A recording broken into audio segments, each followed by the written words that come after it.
Krishna Krishna Hare Hare, Hare Rama Ram Hare Hare.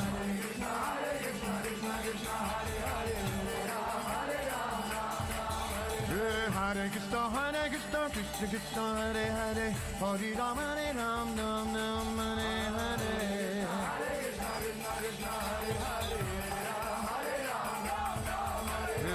Hare Krishna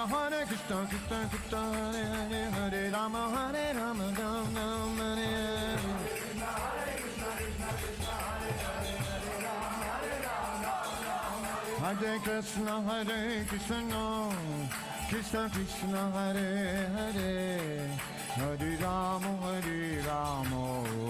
Rama Rama Hare Hare.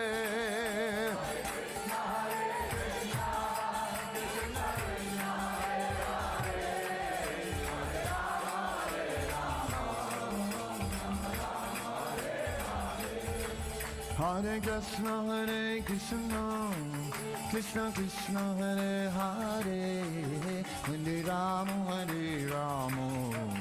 Rama Rama Hare Hare.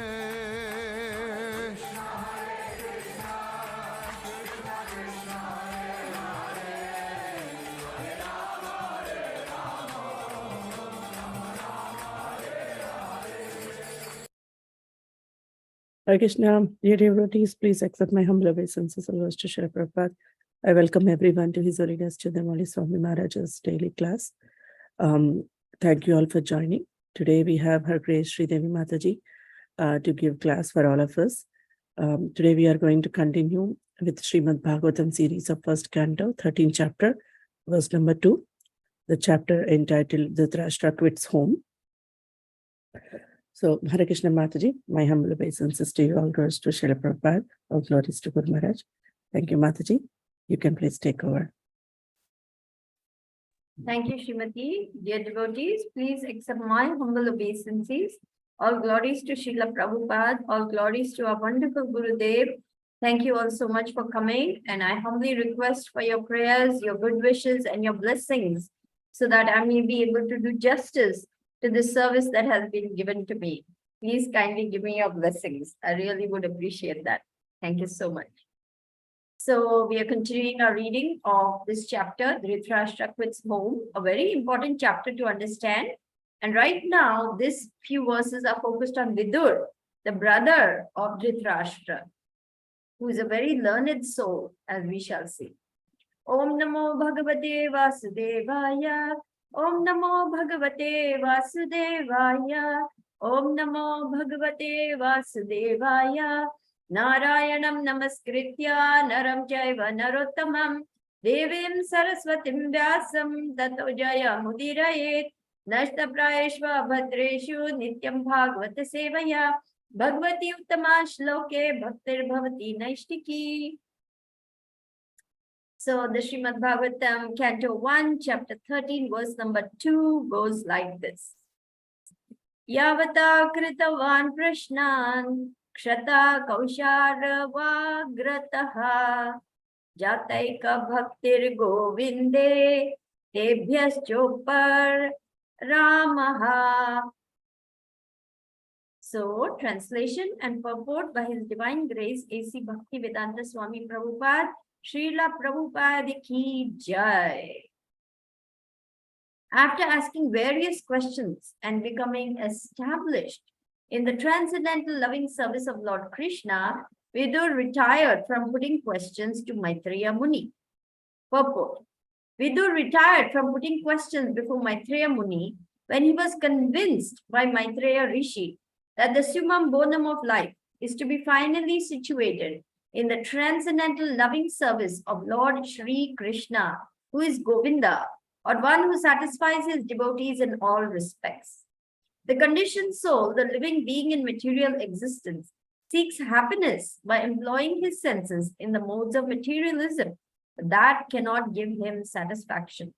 He then searches after the supreme truth by the empiric, philosophic, speculative method and intellectual feats. But if he does not find the ultimate goal, he again goes down to material activities and engages himself in various philanthropic and altruistic works which all fail to give him satisfaction. So neither fruitive activities nor dry philosophical speculation can give one satisfaction, because by nature, a living being is the eternal servitor of the Supreme Lord Sri Krishna, and all the Vedic literatures give him direction towards that ultimate end. The Bhagavad Gita confirms this statement. Like Vidur, an inquisitive conditioned soul must approach a bona fide spiritual master like Maitreya, and by intelligent inquiries must try to know everything about karma, fruitive activities, jnana, philosophical research for the supreme truth, and yoga, the linking process of spiritual realization. One who is not seriously inclined to put questions before a spiritual master need not accommodate a show bottle spiritual master, nor should a person who may be a spiritual master for others pose to be so if he is unable to engage his disciple ultimately in the transcendental loving service of Lord Sri Krishna. Vidur was successful in approaching such a spiritual master like Maitreya, and he got the ultimate goal of life, bhakti unto Govinda. Thus, there was nothing to be known further about spiritual progress. Om Jnana Timirandasya Jnananjana Shalakaya Chakshur Unmilitam Yena Tasmai Shri Guruve Namaha Shri Chaitanya Mano Bhishtam Stapitam Yena Bhutale Swayam Rupa Kadamayam Dadati Swapadantikam Vandeham Shri Guru Shri Yuta Padakamalam Shri Gurun Vaishnavamscha Shri Rupam Sagra Jatam Sagana Raghunathan Vitam Tam Sajivam Sadvaitam Savadutam Parijana Sahitam Krishna Chaitanya Devam Shri Radha Krishna Sahagana Lalita Shri Vishakhan Vitamscha. He Krishna Karuna Sindhu Dina Bandhu Jagatpate Gopesha Gopika Kanta Radha Kanta Namostati Tapta Kanchana Gaurangi Radhe Vrindavaneshwari Rishabhanu Sute Devi Pranamami Hari Priye Ancha Kalpatarabhyascha Kripa Sindhubhya Evacha Padita Nam Pavanebhyo Vaishnavebhyo Namo Namaha. So who is Vidur? We heard from Guru Maharaj yesterday that Vidur is none other than Yamaraj, who was cursed by Manduka Muni to come down as a Shudra.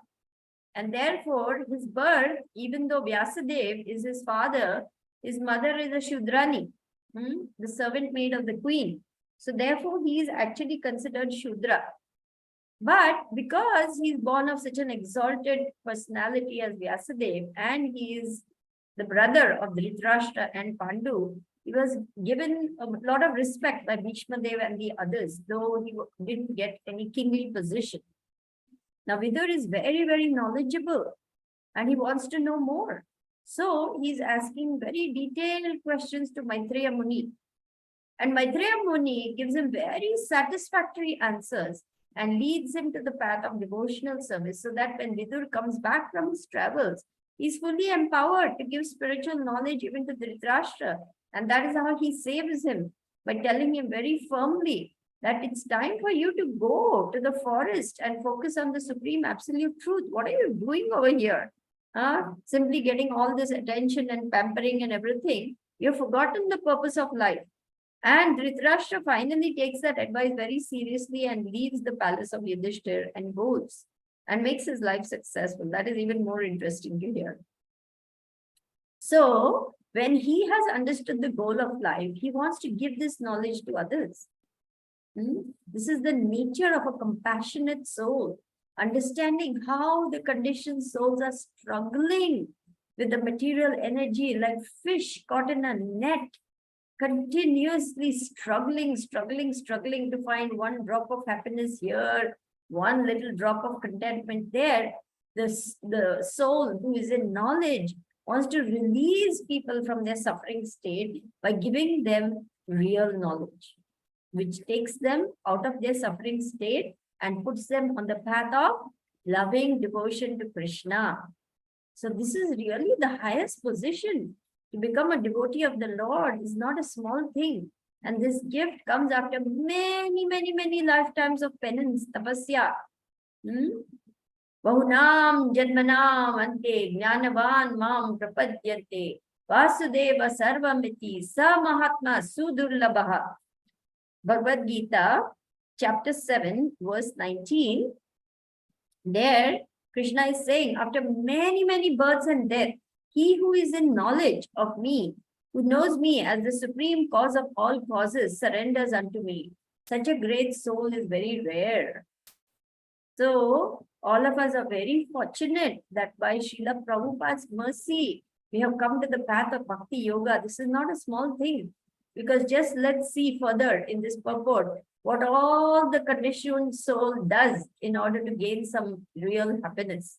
What did the conditioned souls do? First, they try for happiness by fruitive activities. That means they try to do something and gain happiness from that. They try to perform some activities, they work very hard, they gain wealth, position, name, fame, and they try using that to feel happy. But what happens? What happens? Hurt, disappointment, rejection, betrayal, exploitation, then sometimes even further, scandals, infamy, blasphemy, spoiling of someone's reputation. So many things the living entity has to suffer when he tries very hard to gain some happiness through his own efforts, working hard, gaining material things. And so finally becoming desperate, he says, what is this? What is this life? I'm just struggling so hard and there's no happiness. So I'll give up everything. I'll just go searching for the absolute truth and become one with the absolute truth. That is the Jnani, mental speculator, the impersonalist. He doesn't believe that he has to serve God. First and foremost, he thinks, yes, there is God.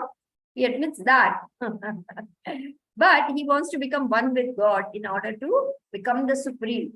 He doesn't want to be in a subordinate position. He says, I will merge into the Lord. I will become one with the Lord.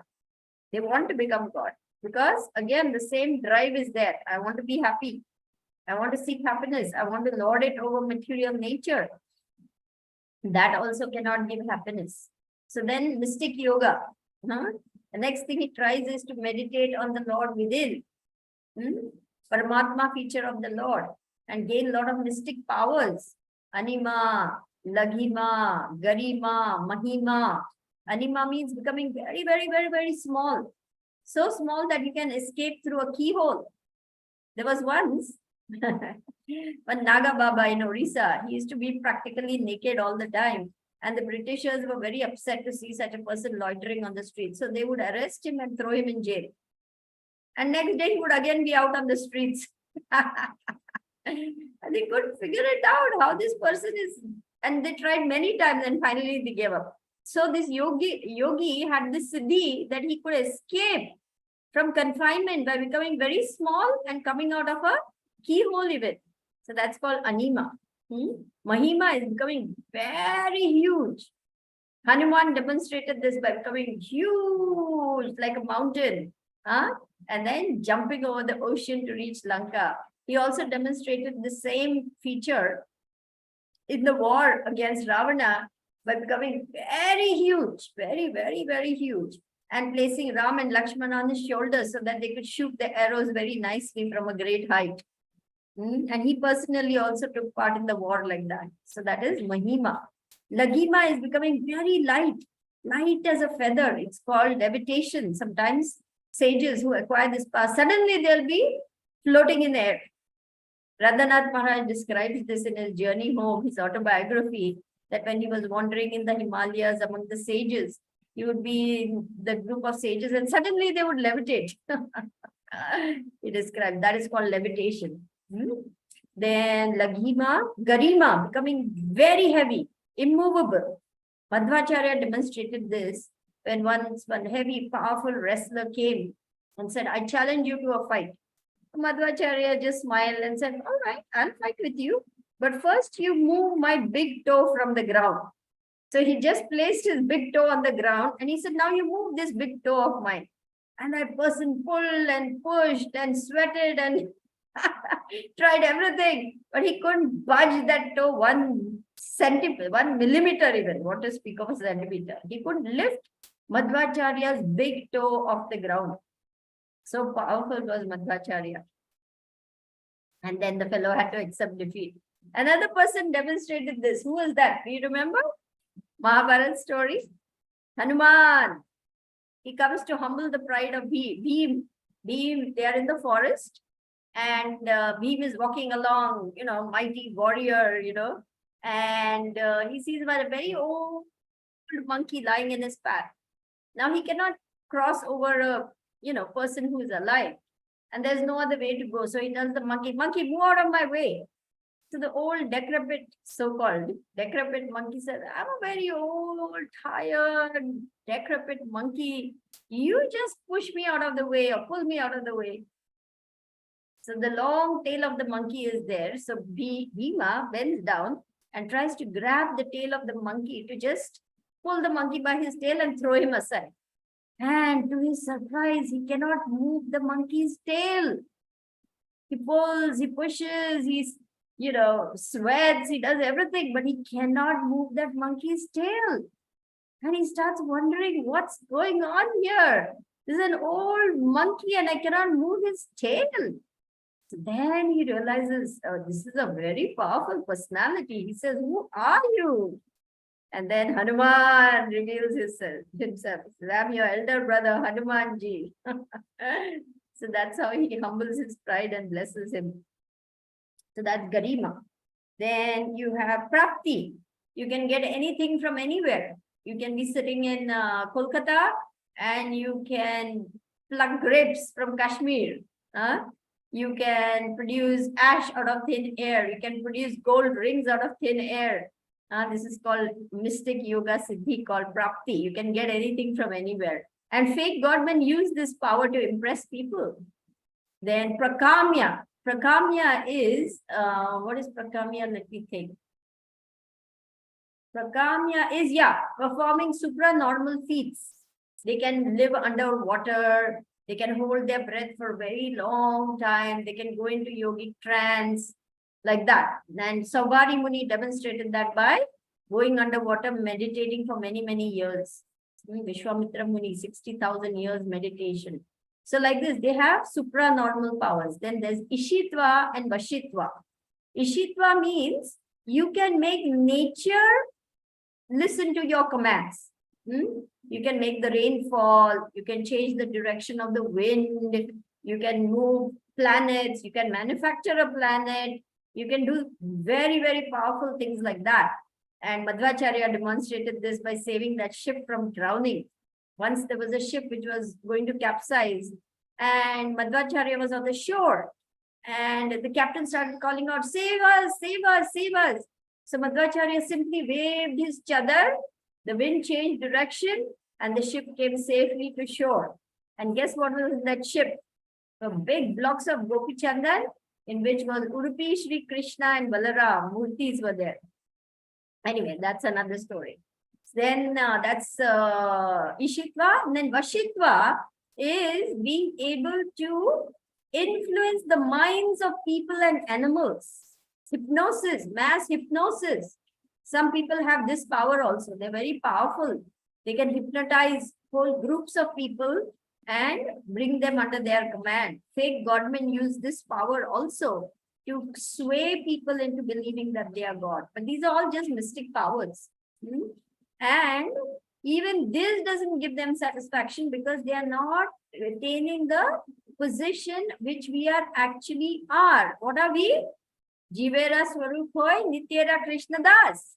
We are nothing but servants of the Supreme Lord, and only in that position we can find Ananda. But because they don't have that realization, they have not been given the gift of bhakti, all these things do not help them to achieve happiness or satisfaction. But what gives them satisfaction? When they finally receive the mercy of the pure devotee of the Lord and gain the gift of bhakti, pure loving service to the Supreme Lord Sri Krishna.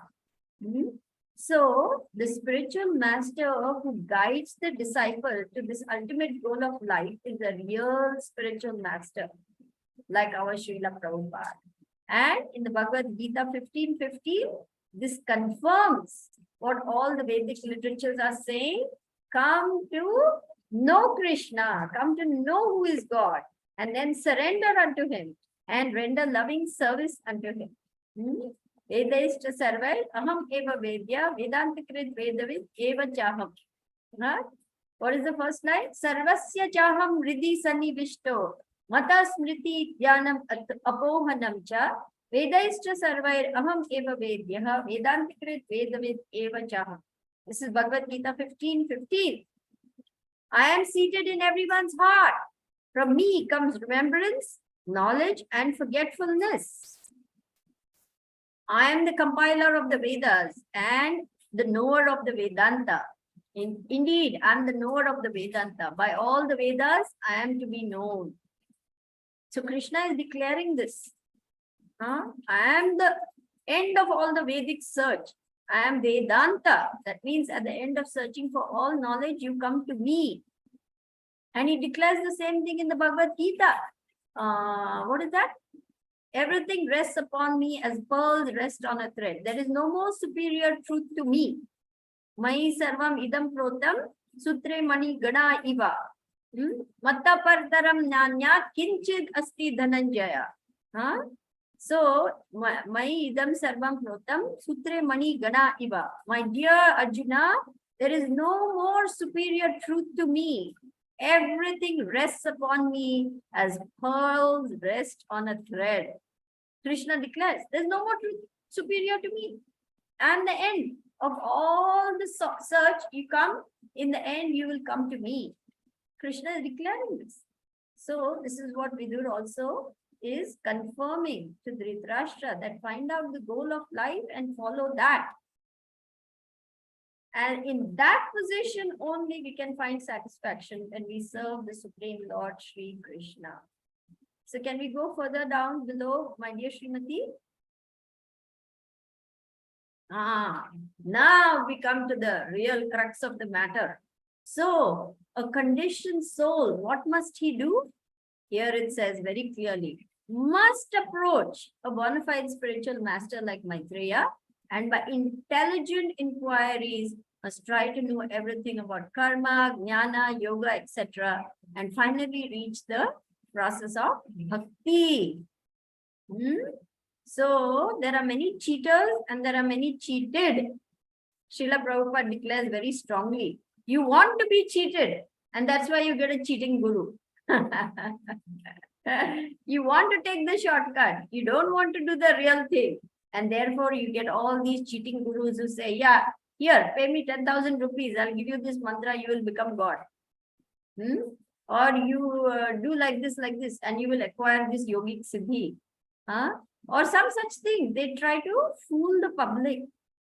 Actually, Srila Prabhupada, when he was in the US and had become very successful, a group of these so-called sadhus, babajis, everybody, they came and they said, oh, Swamiji, you have done a very great thing. You have changed all these people into Vaishnavas. Oh, this is very wonderful, this, that, and all. And Prabhupada just accepted all that. And then he bluntly asked them. He said, if you know what is the real thing, then why are you cheating people? Why are you not giving them the real thing? You see? This is our Srila Prabhupada. He didn't pull any punches. He didn't mince words. He said it as it is. And this is the power of the Guru. They will speak the absolute truth as it is. Why should they dress up the matter or, be politically correct or diplomatically correct or socially correct or this correct, that correct? They don't need to do all those things because their only agenda is to save that conditioned soul from thrashing about in the net of samsara, from getting repeated birth and death. So that's why Guru means heavy with knowledge. And he will cut through the darkness of ignorance by giving the torchlight of knowledge. Om Jnana Timirandasya Jnananjana Shalakaya. We say that prayer, isn't it? Chakshur Unmilitam Yena Tasmai Shri Guruve Namaha. I offer my obeisances to my spiritual master who has opened my darkened eyes. That word, what is that? Opened my darkened eyes with the torchlight of knowledge. To such a soul, I offer my humble obeisances. So, a spiritual master is a representative of the Supreme Lord himself. He's the mercy manifestation of the Lord who comes down to this material world only to save the conditioned soul from repeated birth and death. Such a powerful personality. How much respect, how much gratitude, how much humility, how much submission, how much service. One must place ourselves like a humble beggar before such a great personality and offer our humble service, and then make intelligent inquiries about the absolute truth.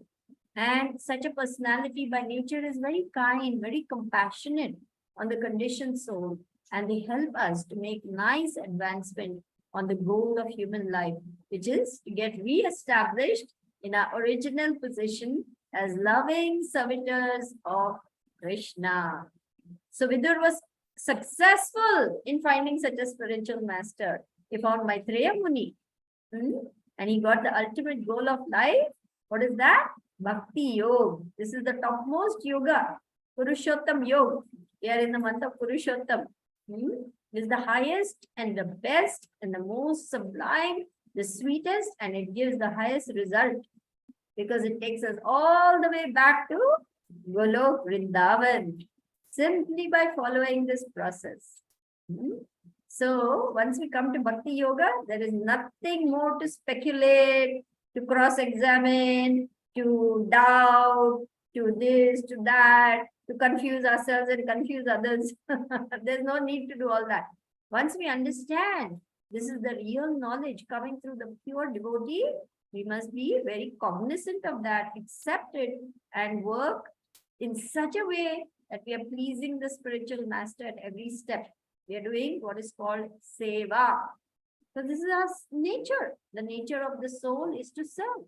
If we don't serve Krishna, we will serve Maya. By serving Maya, what have we got? Another birth. So why we should keep doing the same foolish thing over and over again? So the intelligent person says, I don't want to take birth again and again. I don't want to suffer like this again and again from birth, disease, old age, and death. I want to go to that place where there's perfect happiness, perfect joy, perfect love, perfect peace. And all souls live in harmony. And where is that place? That is in Golok Vrindavan, the kingdom of God, where all souls live in harmony, serving the supreme divine couple, Radha Krishna. Radha Krishna Pranamora Jugal Kishore. Radha Krishna Pranamora Jugal Kishore. So in this month of Purushottam, one is encouraged to sing all the Jugalashtakam, Jai Radha Madhav, all those songs, bhajans that glorify Radha Krishna. So I got a bit carried away. So this is about Bhakti Yoga, finding the spiritual master and not getting swayed by Karma Yoga, Jnana Yoga, Dhyana Yoga, all these other mystic siddhis, but zooming in on the goal of human life. Prema Pumartho Mahan, uncovering that pure love of God, which is already there in everyone's heart. It's already existing. We just need to uncover it more and more through this process of Hare Krishna, Krishna Krishna, Hare Hare, Hare Rama, Rama Rama, Hare Hare. This is the beginning. This is the start. Spiritual life, Srila Prabhupada said, begins with the tongue. You taste Krishna Prasadam, you chant Hare Krishna. And this is just the beginning. This is just the beginning. Of course, we don't do only that. Then we engage in offering loving service to Krishna. We follow the 4 regulative principles very strictly. And then we offer deity worship. We bring either photographs of deity of the Lord and we start worshipping the Lord. We develop a relationship, a personal relationship with Krishna. And we read Srila Prabhupada's books. And according to the orders of the spiritual master, we engage in some loving service according to our propensities. Some of us are painters, some of us are dancer, somebody is a musician, somebody is a doctor, somebody is an engineer, somebody is a sculptor, somebody is a draftsman, somebody else may be an engine driver, like that. You can have any occupation, it doesn't matter. But it must be done as a service to Krishna, following the four regulative principles, following the orders of the spiritual master. And Srila Prabhupada said, of all the instructions that I have given to you as a spiritual master, the most important instruction is to chant 16 rounds of the Hare Krishna Maha Mantra on the beads without fail every day. This is the most important instruction. And 16 rounds is just the minimum, not the maximum. Srila Prabhupada would say 16 rounds on the beads, innumerable rounds of the beads. That means keep chanting. Satatam kirtayanto ma. Yadantascha dhrida vritaha. Namasyantascha mam bhaktya nitya yukta upasate. And they're always bowing down before me, endeavoring with great determination. These great souls worship me perpetually in devotion. Satatam kirtayanto ma. Always, constantly, ceaselessly. There's a Kannada bhajan. Hari ke bhajane mano nirantara. Hari ke bhajane mano nirantara. The meaning of that is ceaselessly, nirantara, without stopping, keep doing Hari bhajan. So, Hari bhajan is our nature. The nature of the soul is to be constantly, eternally, ceaselessly involved in giving loving service to Krishna. That's the nature of the soul. Srila Prabhupada said, I have given you all these books, given you all this knowledge, given you all these procedures, taught you deity worship, teaching you the science of Bhakti Yoga to bring you to the point where you will chant Hare Krishna 24 hours a day. Because this is the nature of the soul. The soul is constantly chanting. So we must strive to attain more and more bhakti. That is the real purpose of life. Once, in the very early days, one disciple asked Prabhupada, Prabhupada, are you chanting? Are you chanting all the time? So Prabhupada was writing something at his desk. He put his pen down and he said, come here. He called him like this. He says, put your ear to my back. So this Prabhu went behind and he put his ear to Srila Prabhupada's back. And guess what he was hearing? Hare Krishna, Krishna Krishna, Hare Hare, Hare Rama, Rama Rama, Hare Hare. Srila Prabhupada's soul was always chanting. And Prabhupada said, there never was a time when I forgot Krishna. I never forgot Krishna. There never was a time when I forgot Krishna. This is what he said. He's a pure devotee, Nitya Siddha, completely, come down from the spiritual world, completely pure, and come for only one mission, to change the world. And change he did. What a wonderful feat Srila Prabhupada has performed. One pure devotee changed the whole world, and the world can never be the same. Transplanted Bhakti Yoga in the Western world, where it is so difficult to do anything spiritual. What a great gift we have received. It is not a small thing what we have been given. So we must be very grateful that Brahmanda Brahmite Kona Bhagyavan Ji Guru Krishna Prasade Pai Bhakti Lata Beach. Brahmanda Brahmite Kona Bhagyavan Ji. Bhagyavan, very lucky, very fortunate Ji. After wandering up and down through millions of universes, through millions of lifetimes, he gets the devotional service by the mercy of the pure devotee of the Lord and Krishna. Guru Krishna Prasade Pai Bhakti Lata Beach. He gets the seed of devotional service. It is planted into his heart. So how lucky we are, how fortunate we are, how blessed we are. Prabhupada said, you have become fortunate. Now make the unfortunate fortunate. He said like this. And especially, he wanted those born in the holy land of India. It's a very exalted birth. because India is the land of spiritual knowledge. Bharat bhumite manushya janma hoilo jar, janma sartak kari karo parautcar. Those who are born in the holy land of India, in the human form of life, you make your life successful and help others make their life successful. Why? Because those born in India are already Krishna conscious from birth, because this is the land of spiritual knowledge. Everyone knows about God, about Krishna. You're just one step away from full Krishna consciousness. So you're very lucky. Taking Indian birth is a very exalted position. So, such a rare gift. Once one has been given such a great gift, great things are expected from them. They say, to whom much is given, from them much is expected.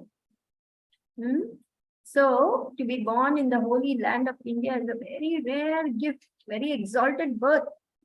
So, therefore, we have very great responsibility also. Indians are not meant for exploiting others. Prabhupada said this so firmly at one gathering. He said, Indians are not meant for exploiting others. Make your life successful and help others to be successful. Because India is the land of spiritual knowledge.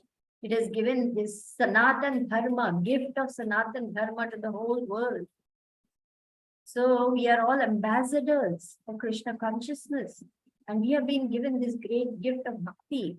So each one of us must ponder and meditate on what we have been given, and then use all our talents and all our gifts and all our capabilities in the service of the Lord.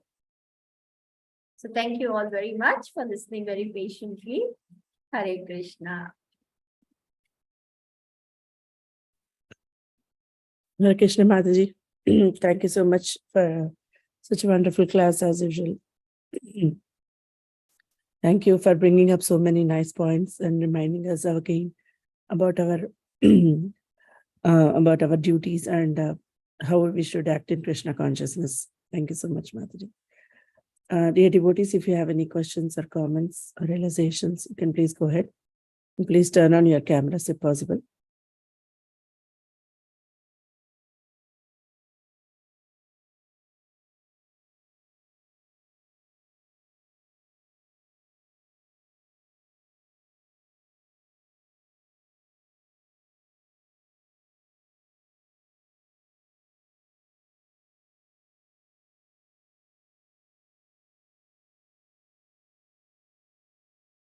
Mataji, I have a question. Like every time in the purports, Srila Prabhupada mentions about fruitive activities and dry philosophical speculation. So usually nowadays, nobody is interested to know any philosophy. So how any new person can understand this particular line, Mataji, always?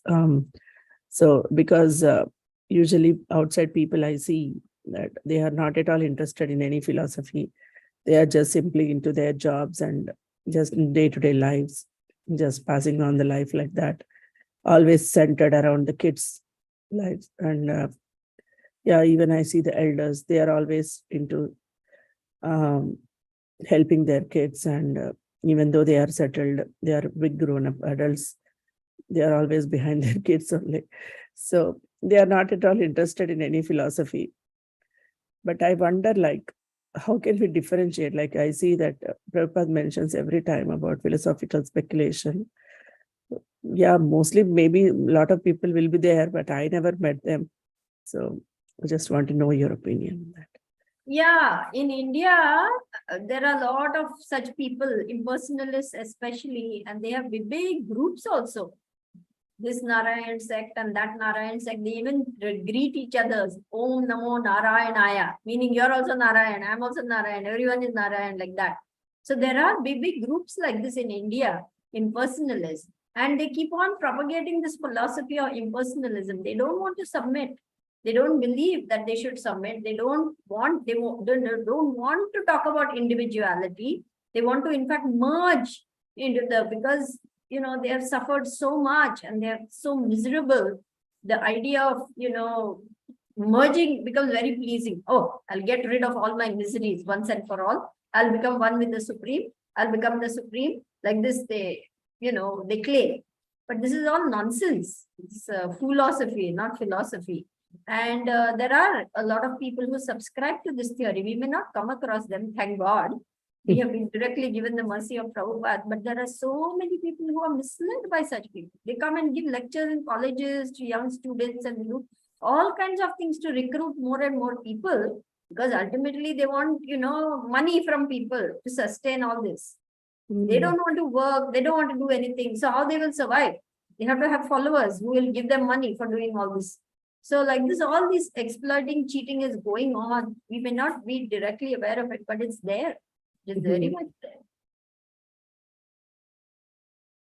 Yeah, when they are saying that they are impersonalist, they don't believe in the form of the Lord, then how can they say that Narayana name? How can they say, Mataji? They believe in God. They believe that is a God, but God doesn't have any form. When he takes a form, then he is in Maya.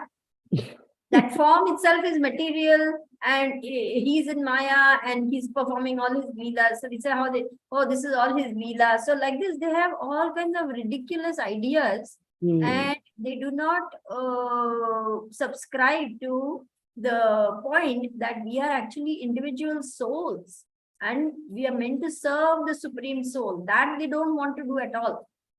They don't want to submit. They don't want to offer seva. They want sense gratification. They want their own gratification to go on. And what is that gratification? That I am the Supreme.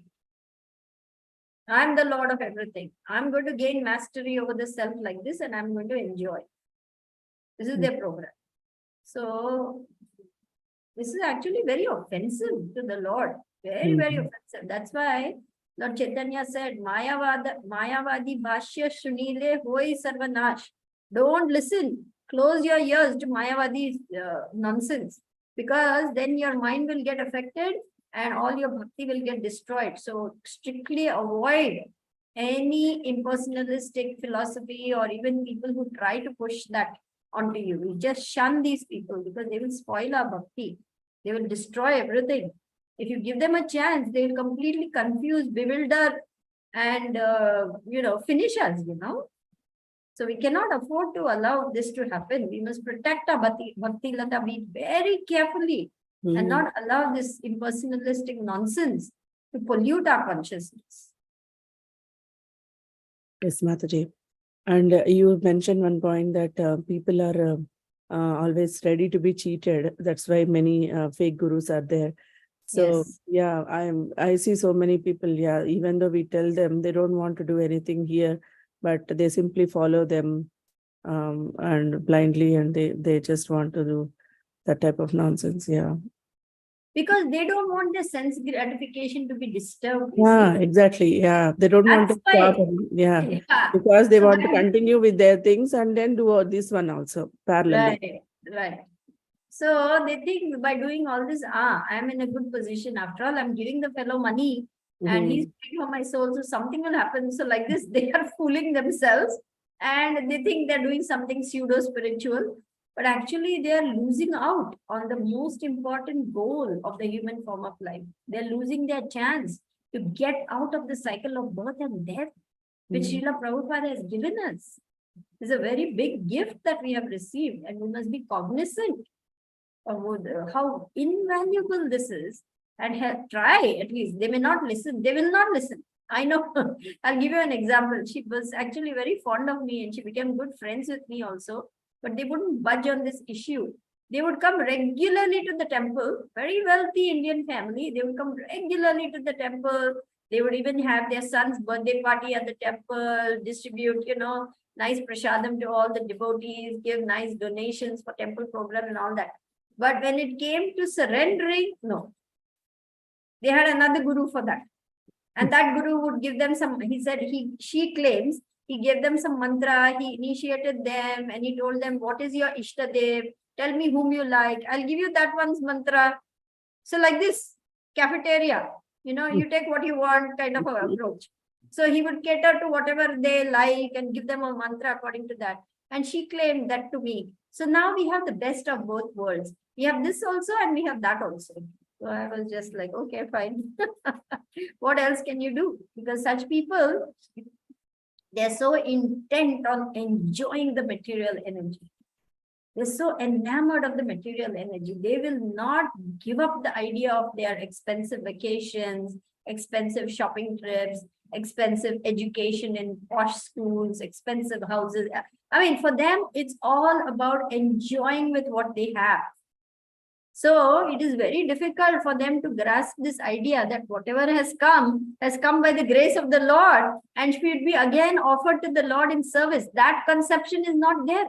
They think, I've worked hard, I've got a big degree, I've made all this property and this land and these buildings and this up. So now I have to enjoy. I have to throw big, big parties. I have to call the cream of society, the mayor and the this and the that, and then show off how powerful I am, how influential I am, how wealthy I am, how capable I am. So this is their program.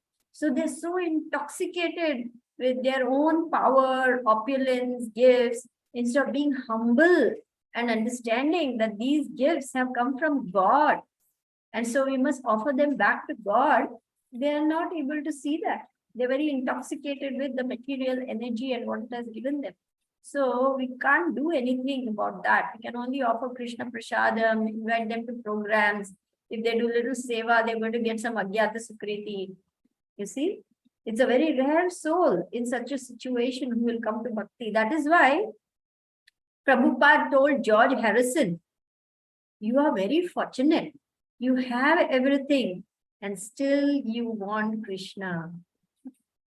Mhm. He was very famous. He was the Beatles. You know the Beatles, right? World famous. He had money, he had success, he had fame, he was very good looking. All the women were running behind him. He had everything. But he wanted something deep and substantial. And that's how he came to bhakti. So such a very rare, usually such people, they don't come to bhakti. They want to enjoy what they have. You see?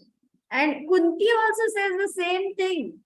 One who is still trying to enjoy the material energy, he cannot call out to you very feelingly, hey Govinda. 1:8:26. Can we look at that? It's a beautiful verse. Yes. Janmaishwarya Shrutashi Bhi Edamana Madapuman Naivarat Yabitatumbai Kama Kinchana Gocharam. 1:8:26. Prayers by Queen Kunti. She says, my dear Lord, you are easily approached, but only by one who is materially exhausted, one who is still trying to improve his life. Okay, we'll read that. Okay. My Lord, your Lordship can be easily approached but only by those who are materially exhausted. One who is on the path of material progress, trying to improve himself with respectable parentage, great opulence, high education, and bodily beauty, cannot approach you with sincere feeling. And if you go further in that purport, it is said over here. Okay, let's read the whole purport. It's very small. Being materially advanced means taking birth in an aristocratic family and possessing great wealth and education and attractive personal beauty. All materialistic men are mad after possessing all these material opulences, and this is known as the advancement of material civilization. But the result is that one becomes artificially puffed up, intoxicated by such temporary possessions. Consequently, such materially puffed up persons are incapable of uttering the holy name of the Lord by addressing him feelingly. Oh Govinda, oh Krishna. It is said in the Shastras that once by uttering holy name of the Lord, sinner gets rid of a quantity of sin that he is unable to commit. Such is the power of uttering the holy name of the Lord. But there is a quality to such utterances. It depends on the quality of feeling. A helpless man can feelingly utter the holy name of the Lord, whereas a man who utters the same holy name in great material satisfaction cannot be so sincere. You see? Therefore, the four principles of material advancement, namely high parentage, good wealth, high education, and attractive beauty, are disqualifications on the path of bhakti. So, this is a fever. covering the spirit soul. The general process is to decrease the fever and not aggravate it. So, like this, Prabhupada is explaining to us. And the last line says, grossly illusioned persons are quite unfit for entrance into the kingdom of God. See? Yeah. Thank you, Mataji. Thank you. This is a nice purport. Thank you. Bhadra Mataji, you have a question?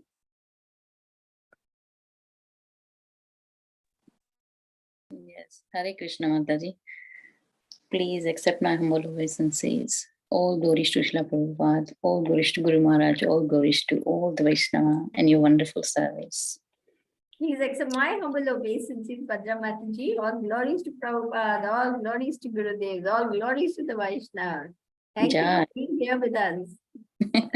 Sorry, I missed most of the class, but I had one question from yesterday's class, which Maharaj gave, and one point, the point Srimati Mataji just raised, is I will carry on with this one first.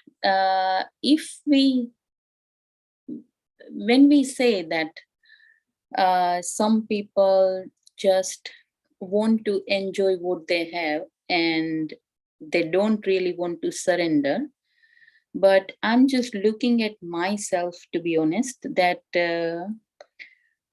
I was in same position and still I'm not anywhere near to say myself a devotee, but it's by Prabhupada's mercy, we came in contact with Krishna consciousness.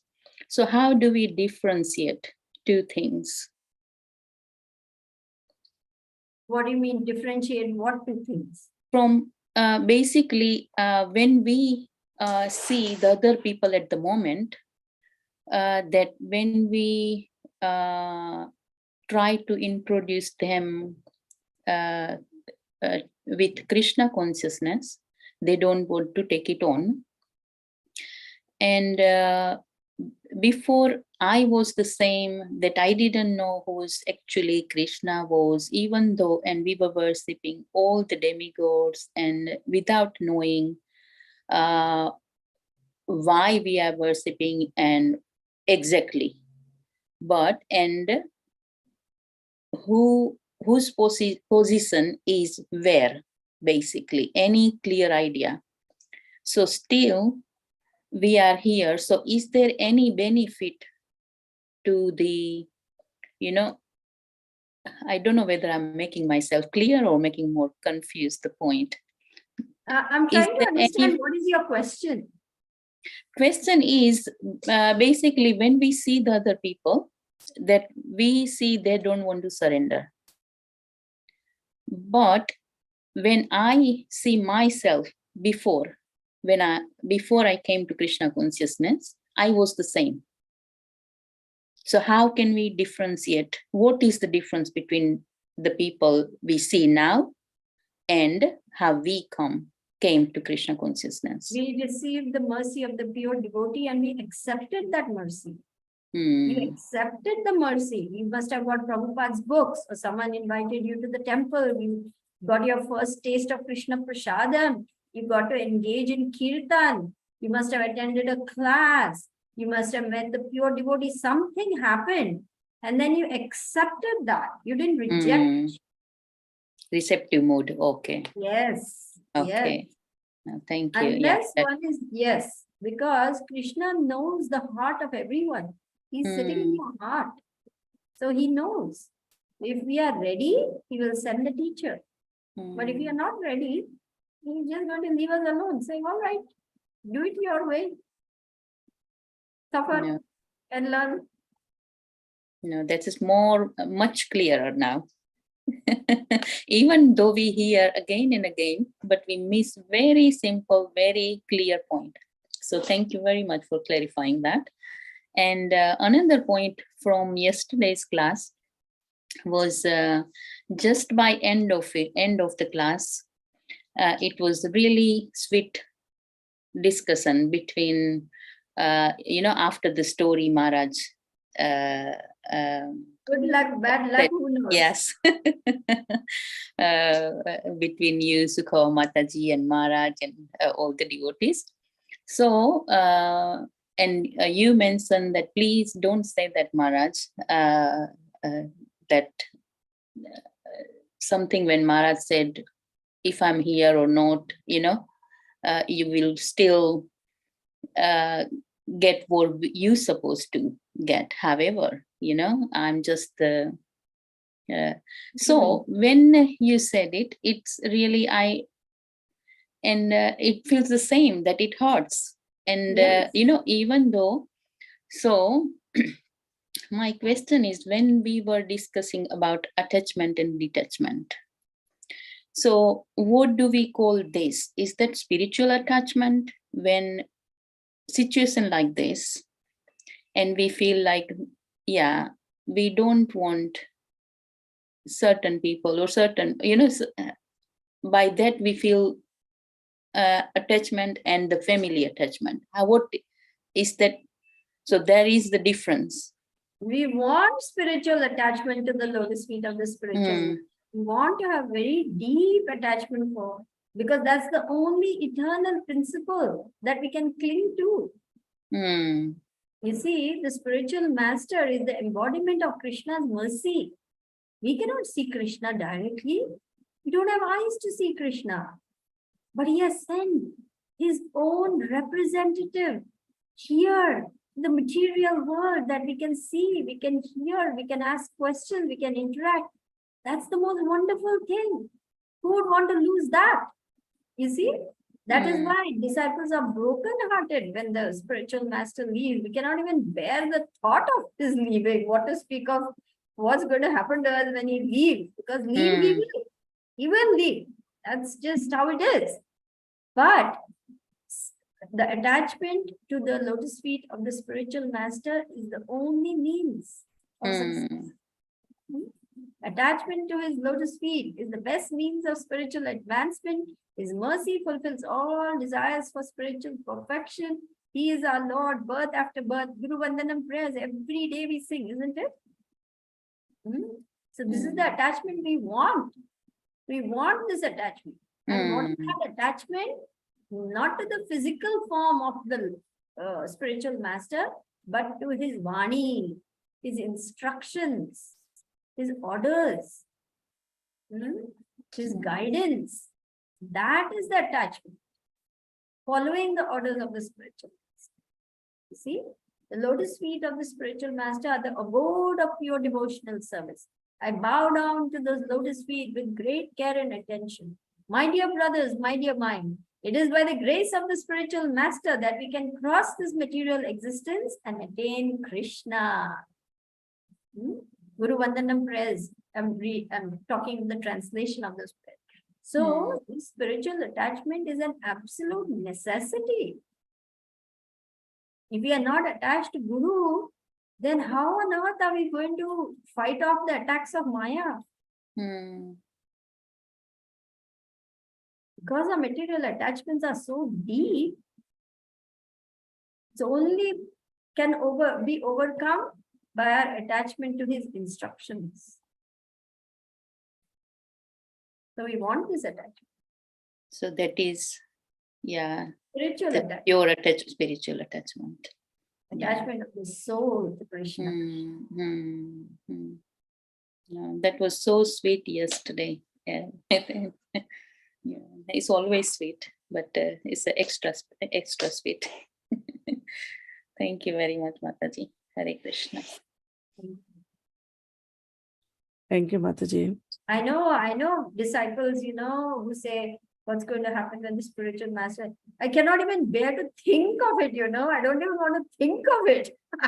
My mind just doesn't even want to go there. Of course, I know the reality is that all these things will happen, but I'm just not ready to even think of it. Yes, Mataji. It will be too devastating for me. Yeah. Because Okay. Gurudev's love is so deep, so vast, so wonderful. We have never felt such love in our lives. Never. Such is his love because it's pure and it's Krishna's love for us. You have never experienced this kind of unconditional pure love that the spiritual master is giving us.